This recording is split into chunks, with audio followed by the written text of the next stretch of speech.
Welcome to our deep dive into U.S. immigration. Yeah. You've given us a ton of sources going all the way back to colonial times Wow. and coming right up to present day. So it's a lot to cover. But I think Amazing. we can really get a sense of how this country grappled with this whole idea of immigration. Yeah, and I think it's really fascinating to see how some of those early policies, like from the first settlements Right. in the 1600s all the way up through the 1800s, like how they're still shaping the conversation we're having today. It's amazing, isn't it? Like, right off the bat, did you know that the very first naturalization law Hmm. back in 1790 limited citizenship to free white persons? Wow. Yeah.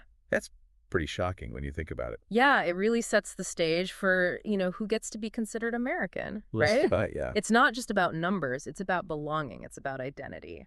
It's a good point. And speaking of numbers, though, we can't ignore the sheer scale Right. of immigration over the years. Like, between 1820 and 1880, over 10 million people came to the U.S., mostly from Northern and Western Europe, what they call the First Great Wave. The first great wave. It's hard to even fathom that many people, you know? Well, and what's so compelling to me is, like, think about the human side of all this. Like, you've got the Irish fleeing the famine, Oh, the potato famine. the potato famine. I mean, the desperation must have been unimaginable, Yeah.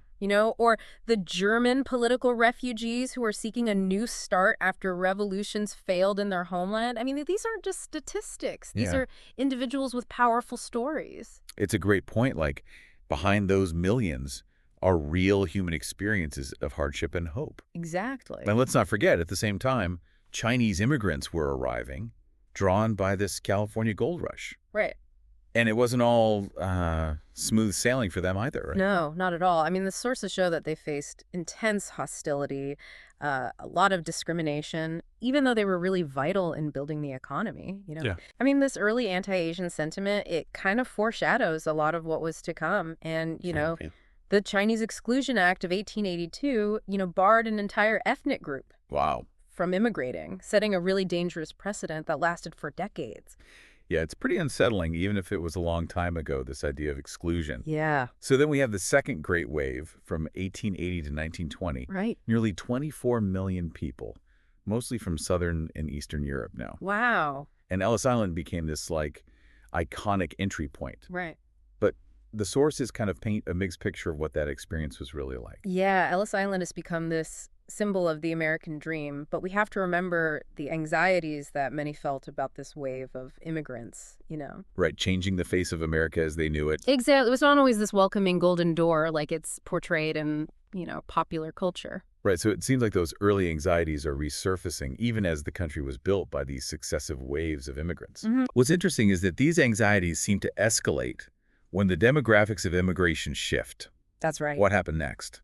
Well, those anxieties fueled what we call the restrictive era from the 1920s to 1965. Okay.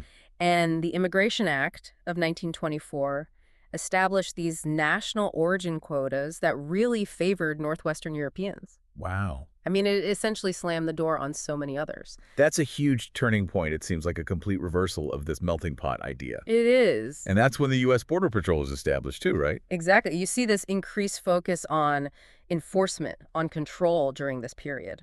But then there's also this Yeah. Bracero program, Yeah, which is interesting because it kind of contradicts this whole restriction thing. it does. It allowed temporary Mexican workers in for agricultural work. Right. It's like a contradiction.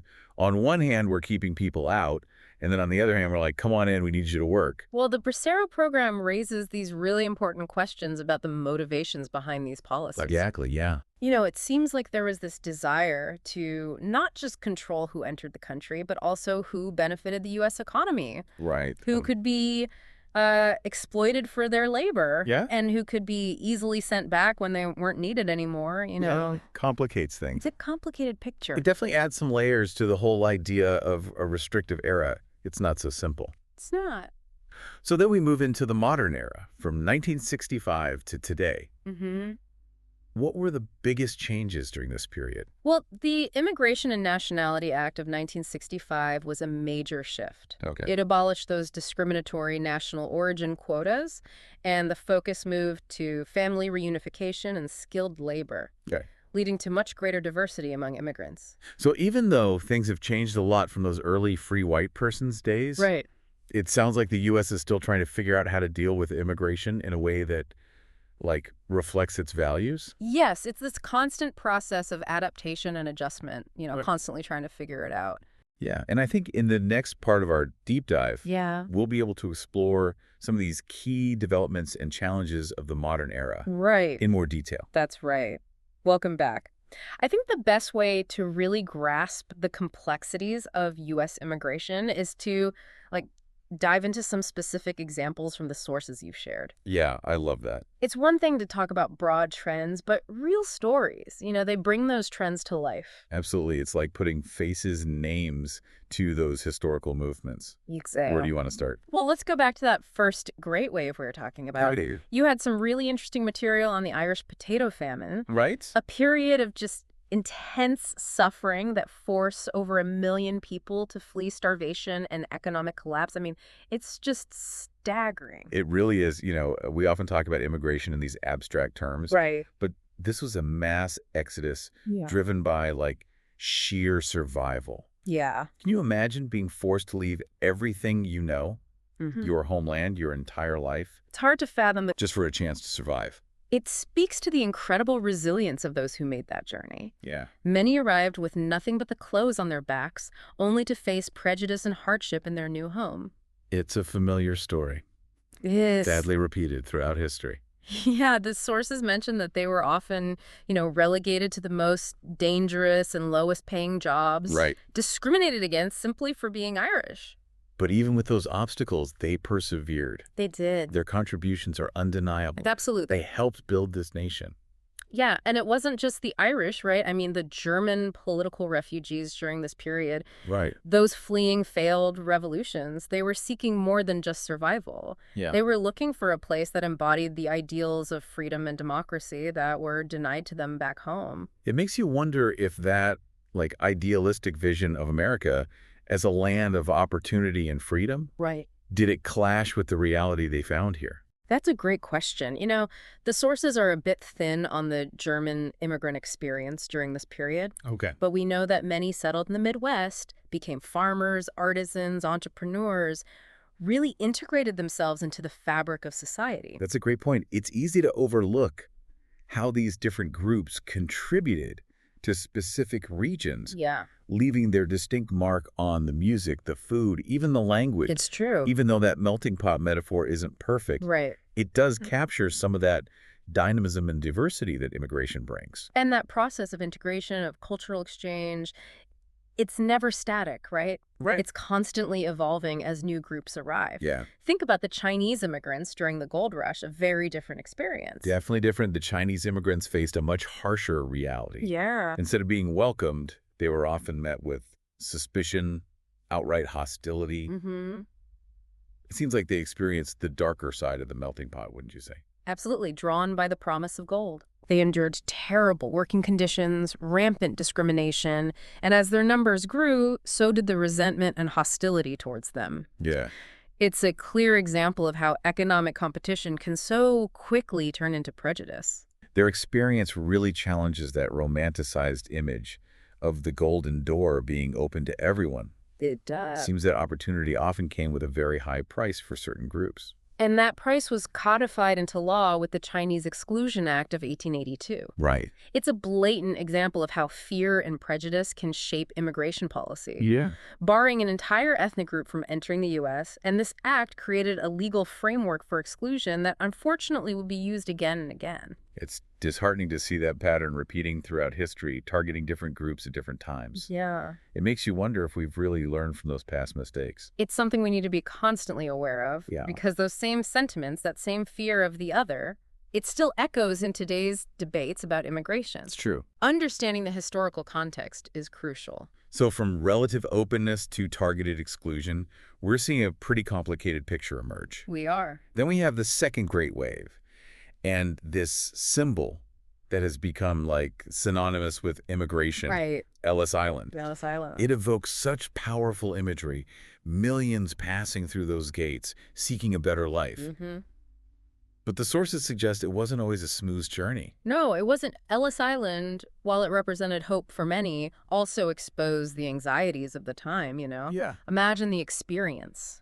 The long journeys, the uncertainty of arrival, the intense medical inspections, the interrogations, the language It barriers. must have been It overwhelming. must have been overwhelming for those seeking entry. I mean, the sources even mention families being separated, Wow. individuals rejected for medical reasons, and this just pervasive sense of anxiety hanging over the whole process. It definitely challenges that romanticized version of Ellis Island as this welcoming beacon. But even with those hardships, millions did pass through those gates and built their lives here. They did, and their stories are a vital part of this larger narrative. It's not just about the policies or the numbers, it's about the human resilience, the determination to overcome those obstacles.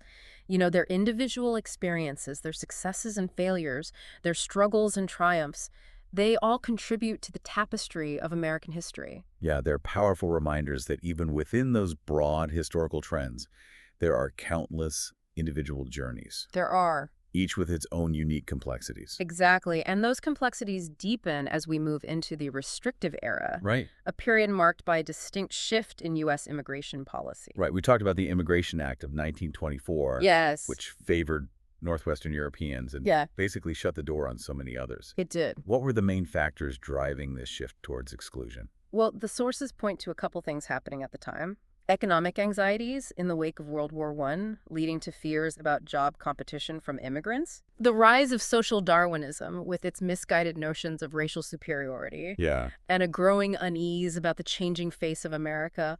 All of these fueled this wave of nativism and xenophobia. It's interesting that even though the U.S. had always been a nation built on immigration, Mm-hmm. this period saw such a surge in anti-immigrant sentiment. It did. Was it fueled by anything else? Well, the rise of eugenics played a role, which is a truly disturbing chapter in American history. Yeah. This pseudoscientific movement promoted the idea that certain races were inherently inferior Wow. and posed a threat to the nation's genetic purity. And, these ideas, as absurd as they sound today, they were widely accepted at the time, Yeah. and they had a devastating impact on immigration policy. It's horrifying to think how these, distorted ideas rooted in prejudice and ignorance I know. shaped policy decisions Yeah. and led to the exclusion of entire groups of people based solely on their ethnicity or origin. It's a dark period. The impact was undeniable. Families torn apart, dreams shattered, and this dramatic reduction in immigration from certain parts of the world. Right. It's a stark reminder of how fear and prejudice can lead to unjust and harmful policies. It's almost ironic, this idea of preserving a certain vision of America by shutting out the very people who had always contributed to its growth and diversity. It's a paradox for sure. It really is. And what's even more paradoxical is that even during this restrictive era, there were these contradictions, like we talked about the Bracero program earlier. Right. Bringing in Mexican laborers for agricultural work, it seems like the need for cheap labor often outweighed the desire for exclusion. Right. It highlights how economic realities play such a significant role They do. in shaping immigration policy, sometimes even conflicting with the prevailing social or political climate. Exactly. It seemed like there was this desire to control not just who entered the country, but also how they could participate in the economy and benefit certain industries. Exactly. The Bracero program underscores that complex relationship between economics and immigration, raising these questions about exploitation and power dynamics that still persist today. So it's clear that the restrictive era wasn't as straightforward as the label might suggest. That's interesting. It's a period full of contradictions and complexities. Yeah, And it kind of lays the groundwork for the modern era, it does. where we see this gradual shift towards a more nuanced approach to immigration. Exactly. But as we move into that modern era, we'll see that those same tensions, those same questions about belonging, identity, and economic opportunity, Right. they continue to shape the debate. That's a great place to pick up in part 3. It is. We'll delve into the specifics of how the U.S. has grappled with these issues in more recent decades. Looking forward to it. Stay with us. Welcome back to our deep dive into U.S. immigration. We've come a long way, haven't we? From those early colonial days through those massive waves in the 1800s and the restrictions of the early 20th century. Now we're stepping into the modern era, starting in 1965.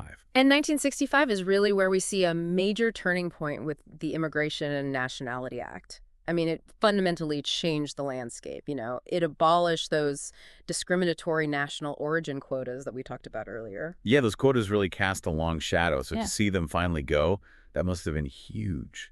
It's amazing how a single piece of legislation can have such a ripple effect. It really What is. were the biggest changes that this act brought about? Well, instead of prioritizing certain nationalities, the focus shifted to family reunification and attracting skilled labor. Okay. This opened the door for immigrants from regions that had previously been excluded, making the U.S. a much more diverse nation. It wasn't just about numbers anymore, it was about changing the very composition of American society. So it was a deliberate move away from those exclusionary policies of the past. Absolutely. But this journey toward a more inclusive immigration system didn't end there, did it? No, not at all.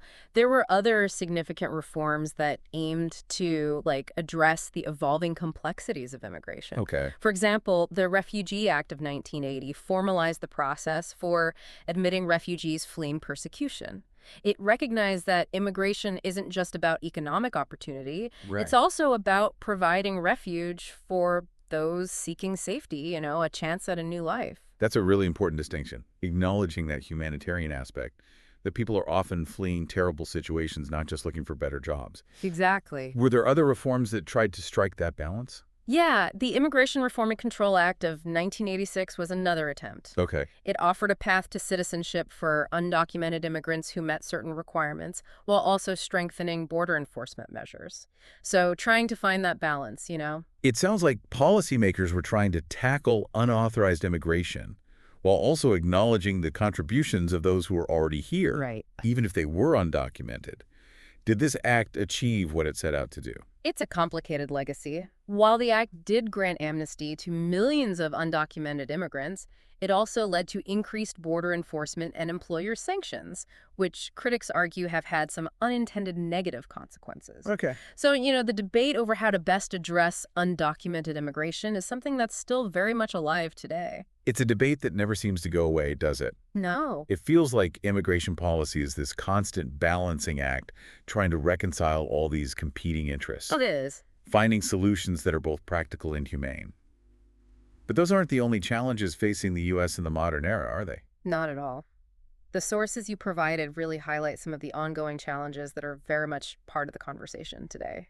We've talked about border policies and the economic impacts of immigration, but I think it's worth delving into those a little deeper. I agree. Those are hot-button issues that often get oversimplified, in the news and on social media. For sure. So let's unpack them a bit more, starting with border policies. What are some of the most pressing challenges that policymakers are facing today? Well, border security is a major concern for many. Right. There's this ongoing debate about how to effectively control unauthorized crossings while also upholding our humanitarian obligations to those seeking asylum. It's a complex issue, isn't it? It really is. It goes beyond just building walls or increasing patrols. It's about finding a balance, ensuring security without compromising the rights and dignity of those seeking refuge. It's a delicate balancing act, and I imagine it's a tough challenge to navigate. It is, and it often gets caught in the crossfire of partisan politics, which makes it even harder to find common ground. And then another critical aspect of border policy that sometimes gets overlooked is addressing the root causes of migration. Right. Poverty, violence, climate change. Those are the factors that are pushing people to leave their homelands in the first place. That's a crucial point. Yeah. If we only focus on securing the border without addressing those underlying issues, we're really just treating the symptoms, not the disease. Exactly. Are we making any progress on that front? It's a long-term effort. Yeah. It requires international cooperation and a commitment to sustainable development. And, there's a growing recognition that addressing the root causes of migration is essential for finding lasting solutions. Okay. But actually translating that recognition into concrete action, that's what the challenge lies. It's a global problem that requires global solutions. It does. Shifting gears a bit, what about the economic impacts of immigration? That's another area that generates a lot of heated debate, right? I mean, you'll find studies that support different viewpoints. Right. Some argue that immigrants take jobs away from native-born workers and depress wages. Others point to their contributions as entrepreneurs, innovators, consumers. They argue that immigrants actually boost economic growth and create jobs. It's not a simple either situation, is it? It's not. I think it's crucial to look beyond those simplistic arguments and recognize the complexities. We need to analyze the data carefully and avoid making sweeping generalizations. The reality is that immigrants play diverse roles in the economy. It's multifaceted. It is, and their impact can't be easily summed up in a soundbite. So rather than just asking if immigration is good or bad for the economy, maybe we should be asking more specific questions. Yeah, I think that's a good approach. Like, how does immigration affect different sectors, different segments of the population? Exactly. And we should also consider the long-term impacts, not just the immediate effects. For example, some argue that immigrants help to address labor shortages in key industries, contributing to economic growth over time. So it's a dynamic process that unfolds over generations, really. We've covered so much ground here, from the historical waves of immigration to those really complex challenges of the modern era. But before we wrap up, I wanted to circle back to the humanitarian dimension of immigration. That's a crucial aspect that we can't ignore. The U.S. has a long and complex history of offering refuge to those fleeing persecution. Right. But the question of how many refugees to admit and how to best support them, that remains a source of ongoing debate. Yeah, it's easy to get caught up in the numbers, the logistics. Right. But ultimately, we're talking about people's lives, their hopes, their dreams, their struggles. And finding that balance between our humanitarian obligations and practical considerations, like resource allocation, security concerns. As we conclude this deep dive into U.S. immigration, what's that one key takeaway you want our listener to really ponder? What's that thought-provoking idea that will stay with them? For me, it's the realization that immigration is not just a historical event or a policy issue. It's an ongoing story. It's a dynamic process that's woven into the very fabric of American society. It's a story of challenges and opportunities, Right. of resilience and adaptation, of dreams pursued and lives transformed. That's a beautiful way to put it. It reminds us that immigration isn't just about abstract concepts or political debates. It's not. It's about people, individuals and families whose stories are interwoven with the story of America itself. And on that note, we encourage you, our listener, to continue exploring this incredibly multifaceted topic. Dive deeper into the sources you've shared. Seek out those diverse perspectives. Yes. Engage in thoughtful dialogue, because this conversation about immigration, is far from over. Thanks for joining us on this deep dive.